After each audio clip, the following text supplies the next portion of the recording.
नमस्कार मित्रों, स्वागत है सिद्धू टोट के चैनल पर आप सबका एक बार फिर से। चैत्र नवरात्रि 2022 चैत्र मास की प्रतिपदा तिथि से शुरू होती है शुक्ल पक्ष में। आज की वीडियो में हम आपको वो सारी जानकारी देने वाले हैं जो आपको माता दुर्गा को प्रसन्न करने के लिए घट स्थापना करने के समय आवश्यक है। कौन सी वस्तुएं हैं जो आपको रखनी है अपने साथ, कौन सी ऐसी चीजें हैं जिनकी जरूरत पड़ेगी आपको, कैसे आप घट स्थापना करेंगे, उसकी पूजन विधि क्या है, यह इस वीडियो में आपको जानकारी दी जाएगी। तो वीडियो को पूरा देखिएगा ताकि आप पर माता रानी की कृपा पड़ी है, ताकि आप अपने जीवन में सुख शांति का अनुभव करें, ताकि आप सफलता प्राप्त करें, उन्नति देखें, ताकि आपका परिवार और आपका पूरा कुल जीवन पर्यंत खुशियाँ, सुख, धन, वैभव और उन्नति देखे, साथ ही परिवार के सभी लोग आरोग्य को अनुभव करें। आरोग्य यानी निरोगी काया, किसी प्रकार का रोग है, भय है, दोष है, तकलीफ है, वो दूर हो जाए। तो ये माता रानी की कृपा से ही संभव है। तो आपको क्या करना है, चैत्र नवरात्रि में बड़े सादे मन से, बड़े शुद्ध मन से, पूरे विचार के साथ माता रानी को प्रसन्न करने में लग जाना है। और माता रानी प्रसन्न हुई तो आप पर जरूर कृपा करेंगे। कोई भी पूजा पाठ करने से पहले संकल्प लेना आवश्यक होता है। ये लगभग आपको ये बात मैं बताते रहता हूँ, और इसीलिए बताता हूँ, जैसे मान लो आप किसी को भोजन करवाते हो बिना मन के, ऐसे ही कोई बैठा है, आप लेके भोजन रखे और चल दिए वहां से, मतलब आपने उसको एड्रेस ही नहीं किया, मतलब आपने उससे प्यार से कहा ही नहीं कि भोजन ग्रहण करें, है ना। ऐसे में क्या होगा, क्या उस व्यक्ति का मन, उसे भूख बहुत लगी तो खा लेगा क्योंकि वो इंसान है, लेकिन देवी देवता को आग्रह करना पड़ता है, उनका आह्वान करना पड़ता है। उनके सामने जब आप कुछ ले जा करके पेश करते हैं, कुछ उनको अर्पित करते हैं, कुछ उन्हें ऑफर करते हैं, तो उसके लिए उन्हें पुकारना पड़ता है, क्योंकि वो आपके भूखे थोड़ी ना हो, तो प्रेम के भूखे हैं। और आपने प्रेम से कुछ बोला ही नहीं, आप सामान रख के भाग गए, हाँ, नारियल रख दिया, निकल गए, तो ऐसे थोड़ी चलता है। वो तो क्रोधित हो सकते हैं कि आप उनके सामने यूं नारियल रख के चले गए। आज समझ रहे हैं आप, ये अपमानित करने जैसा है। इसलिए जब भी आप किसी देवी देवता की पूजा करें, भगवान की आराधना करें, माता की आराधना करें, तो आराधना का मतलब है प्रेम पूर्वक उनको विनती से, विनम्रता पूर्वक आप उन्हें पुकारें, उन्हें बुलाएं, ठीक, कि हम आपकी सेवा करना चाहते हैं, आप ये ग्रहण कीजिए हमसे। वो ग्रहण कर लेंगी तब जब आप पूरे हृदय के साथ, पूरे मन के साथ, पूरी विनम्रता से, श्रद्धा से आप उसे अर्पित करेंगे। समझ रहे बात, फेंक करके चलने से नहीं काम चलता। तो ये ध्यान में रखिए कि प्रेम पूर्वक आपको माता रानी को प्रसन्न करने के लिए उपाय करने चाहिए। अपनी पूजा विधि को थोड़ा सा विनम्रता से करना चाहिए। आपको महसूस होना चाहिए कि माता रानी सामने, और आप कैसे माता रानी के सामने पेश आएंगे, या आप अपने हृदय में खुद ही विचार कर लीजिए। कुछ बताने की बात है, खुद विचार कर सकते हैं। आपके सामने माता रानी, आप कैसे खुद को उनके सामने रखेंगे, बताइए। मन आपका शुद्ध होना चाहिए कि नहीं होना चाहिए। आप गंदे दिमाग के साथ, गंदे मन के साथ, अशुद्ध शरीर के साथ माता रानी के समक्ष कैसे बैठेंगे, नहीं, शुद्ध करेंगे ना खुद को। तो इसलिए शुद्धता अनिवार्य है, शुद्ध रहना जरूरी है। खुद को और अपने परिवार को, सब लोगों को आप कहिए कि सभी लोग शुद्ध रहें, नवरात्रि बहुत अच्छे से मनाएं। अब आइए चलते हैं, इसका विशेष महत्व है, इसलिए विशेष प्रकार से पूजा भी करनी है। नवरात्रि का मान हिंदुओं के लिए बहुत ही ज़्यादा है। नवरात्रि में 9 दिन तक की आप पूजा करते हैं, माता रानी के अलग अलग स्वरूपों की पूजा करेंगे। माता रानी प्रसन्न होंगी तो आपको सभी प्रकार के सुख, समृद्धि और धन प्रदान करती हैं।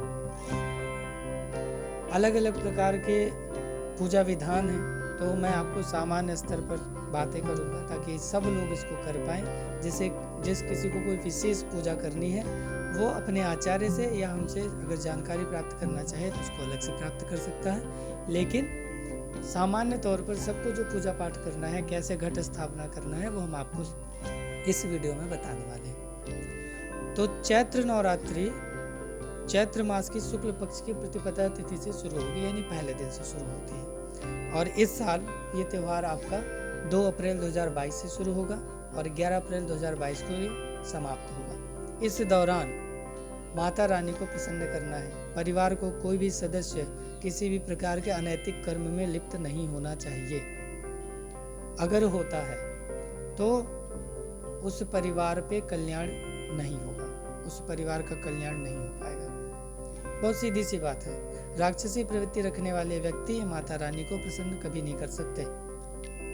इसलिए आपको अपने अंदर से, अपने अंतर मन से शुद्ध होना आवश्यक है, गलत कामों से बचना है। एक और बड़ी बड़ी गलती जो आप करते हैं वो ये है कि आप व्रत के समय में दोपहर में सो जाते, दिन में शयन करते हैं, ये गलत है। दूसरा कि आप व्रत के समय पर भी सोचते रहते हैं कि वो क्या खा रहा है, वो क्या खा रहा है ना, मैं ये खा रहा हूँ, वो तो ये खा रहा है, ऐसी चीज़ें चलती हैं, ये भी गलत है, नहीं होना चाहिए। तीसरी बात कि व्रत के समय पर आप गुस्सा करते हैं, गाली बक देते हैं, ये भी नहीं होना चाहिए। अगर आप गुस्सा करेंगे, गाली बकेंगे, फिर तो परेशानी है, आप अपने व्रत को भंग कर चुके हैं। फिर आगे जो भी आप व्रत करते हैं वो व्रत आपका पूर्ण ही नहीं होगा, क्योंकि आप तो व्रत पहले ही भंग कर चुके हैं। गुस्सा आता है तो आपने व्रत में गुस्सा करना जायज़ नहीं है। गुस्सा का मतलब ये है कि आपके मन में किसी के प्रति दुर्भावना पैदा हो गई, तो दुर्भावना पैदा नहीं करनी है, प्रसन्न रहना है। और विशेष प्रकार से छोटे बच्चों और उसमें भी विशेष प्रकार से बालिकाओं पर गुस्सा या क्रोध बिल्कुल भी नहीं करना है। ठीक है, ये ध्यान रखना है। अगर आप ऐसी चीज़ें करेंगे तो माता रानी आपसे प्रसन्न नहीं होंगी और आप पर कृपा भी नहीं होगी। कोई विशेष स्थिति परिस्थिति बनती है, वो क्षम्य है सबके लिए, आपके लिए भी क्षम्य रहेगी, लेकिन ध्यान रखिए सामान्य तौर पर ऐसी चीज़ें नहीं करनी। कैसे आप स्थापना कैसे करें, उसके लिए क्या करना है आइए जानते हैं। घट स्थापना आपको कब करनी है, कैसे करनी है। कलश स्थापना आपको करनी है, उसके लिए 7 तरह के अनाज की आवश्यकता होती है। एक मिट्टी का चौड़ा बर्तन, बड़ा बर्तन चाहिए। पवित्र स्थान से लाई हुई मिट्टी, वो देवी दुर्गा के मंदिर से हो सकती है या किसी अन्य देवी मंदिर से या मंदिर से हो सकती है। एक कलश की आवश्यकता होगी। गंगा जल चाहिए होगा। आम और या फिर अशोक के पत्ते, अगर आपके पास में आम के पत्ते हैं तो आम के पत्ते, अशोक है तो अशोक के पत्ते। आपको सुपारी चाहिए होगी, जटा वाला नारियल चाहिए, लाल धागा चाहिए, इलायची चाहिए, लौंग चाहिए, कपूर चाहिए, मौली चाहिए, रोली चाहिए, अक्षत यानी खड़े चावल चाहिए। अक्षत का मतलब होता है जिसमें क्षति ना हो, जो टूटा ना हो, तो इसलिए खड़े चावल चाहिए। लाल कपड़ा चाहिए और प्रतिदिन पूजा करने के लिए ताजे फूल चाहिए। इन बातों का ध्यान रखना। हवन करने के लिए आपको हवन सामग्री रेडीमेड मिल जाती है, तो आप हवन सामग्री जो रेडीमेड मिलती है आपको ले सकते हैं। इसके अलावा साथ में आपको तिल, लौंग, गूलर की छाल अगर प्राप्त हो जाए, गाय का शुद्ध घी, गूगल और लोबा ये चाहिए।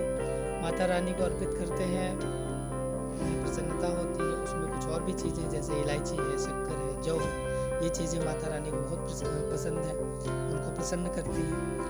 इसके अलावा आपको सूखा नारियल और कलावा चाहिए, लाल रंग का कपड़ा चाहिए, और जहाँ आप हवन करेंगे तो हवन कुंड के लिए मैंने हवन कुंड चाहिए या हवन करने के लिए आप एक स्थान बना लें, शुद्ध स्थान। कलश स्थापना शुभ मुहूर्त क्या है, कैसे करनी है। कलश स्थापना करने के लिए शुभ मुहूर्त शनिवार का दिन 2 अप्रैल 2022 को आपको सुबह 6:10 से 8:31 तक का मिलेगा, जो लगभग 2.5 घंटे का समय है। और अभिजीत मुहूर्त जो है वो 12 बजे से लेकर 12:50 तक का है। प्रतिपदा तिथि प्रारंभ हो रही है 1 अप्रैल 2022 को 11:53 से, और इसकी समाप्ति है 2 अप्रैल 2022 को 11:58 तक। कैसे करेंगे हम स्थापना और उसकी पूजन विधि क्या रहेगी। तो नवरात्रि के पहले दिन आपको कलश की स्थापना करनी है। कलश स्थापना करने से पहले साफ सफाई का ध्यान रखना है, खुद को भी साफ सफाई रखनी है और मंदिर बहुत साफ करना है। मंदिर पूरी तरह से साफ करने के बाद उसमें एक लाल रंग का कपड़ा बिछाना है और उस पर अक्षत रखना है। मिट्टी का एक चौड़ा बर्तन जो हमने आपको पहले बताया उसको लेना, उसमें जौ बोना है और इस पात्र में पानी से भरा एक कलश रख देना है। कलश पर कलावा बांधिए। कलावा बांधने के अलावा आपको कलश में सुपारी, सिक्का और अक्षत डालना है। इसमें आपको अशोक के पत्ते या आम के पत्ते जो भी उपलब्ध है वो रखना है और इसके ऊपर चुनरी लपेटनी है और फिर एक नारियल रख देना है। नारियल पर भी कलावा बांध के रखिएगा। नारियल को कलश में रखते हुए माता दुर्गा का आह्वान करना है, उन्हें पुकारना है, माता रानी आइए, अपना स्थान ग्रहण कीजिए, हमारी पूजा स्वीकार कीजिए। इसके बाद दीप जला करके पूजा करनी है। तो ये है कलश स्थापना कैसे करेंगे और क्या आपको कार्य उसमें करना है। सामग्री हमने आपको बता दी, 7 तरह का अनाज चाहिए, मिट्टी का बर्तन आदि सारी चीज़ें इसमें लगनी है। तो ये सामग्री आप अपने आसपास देख करके ले लें, जो उपलब्ध ना हो आप लेना चाहते हैं उसको ऑनलाइन मंगवा लीजिए। कुल मिलाकर के सामग्री अगर आप ले लेते हैं तो आपके लिए अच्छा रहेगा। आगे जो पूजा करनी है 9 दिन की, उसमें भी अलग अलग प्रकार की सामग्री की आवश्यकता होती है, जिसमें माता रानी की पूजा आप करते हैं।